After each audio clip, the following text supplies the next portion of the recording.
malaking tulong sa amin, lalo na at kapos kami, wala kaming pambayad sa doktor.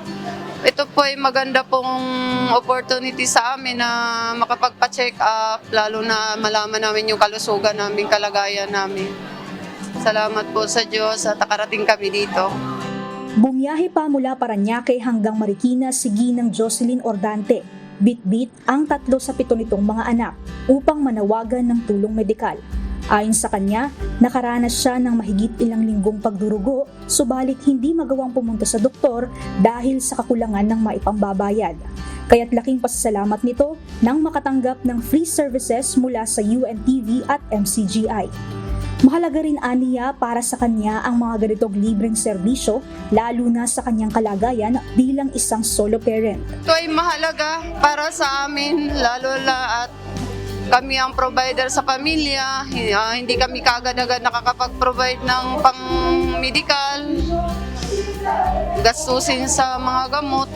Ito ay mahalaga, sobrang mahalaga at maganda po para sa amin. Bukod sa ipinagkaloob ng mga free medical services ng MCGI at UNTV, may maaari pang mga benepisyo na ma-avail ang isang solo parent sa ilalim ng umiiral na batas. Doon sa Expanded Solo Parents Welfare Act noong 2022, naging mas malinaw pagdating sa edukasyon.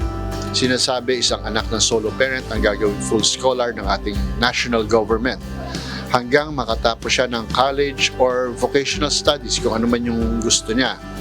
Lahat ng ating mga solo parents na minimum wage earners and below, as long as minimum wage earner and below si solo parent, siya ay entitled do sa 1,000 pesos monthly subsidy.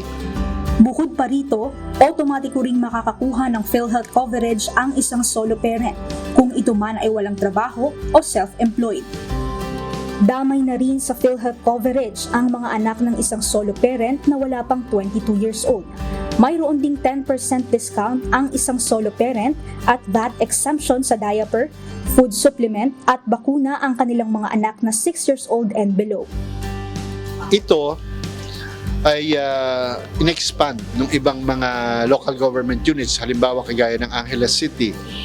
Dahil ginawa nilang basis ito, ang nangyari sa Angeles, lahat ng solo parents may discount hanggang 15%, kung hindi ako nagkakamali, sa lahat ng purchases nila. Sa pagkain yan o kung ano man, groceries. Ilan lamang ito sa mga benepisyo na maaaring makuha ng isang solo parent. Mahalaga rin aniya na magkaroon ng solo parent ID card upang madaling makapag-avail ng mga naturang benepisyo. Ang pinakasimpleng proseso ay magsisimula ka sa inyong barangay para makakuha ka ng affidavit mula sa inyong barangay official na ikaw nga ay isang residente ng inyong barangay at ikaw isang solo parent.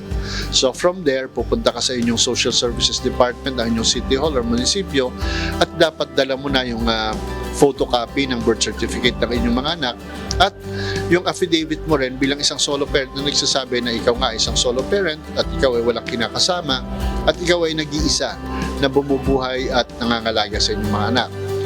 Nia Alonso, UNTV News and Rescue. Diyos ang aming sandigan, serbisyo publiko ang aming pinahahalagahan.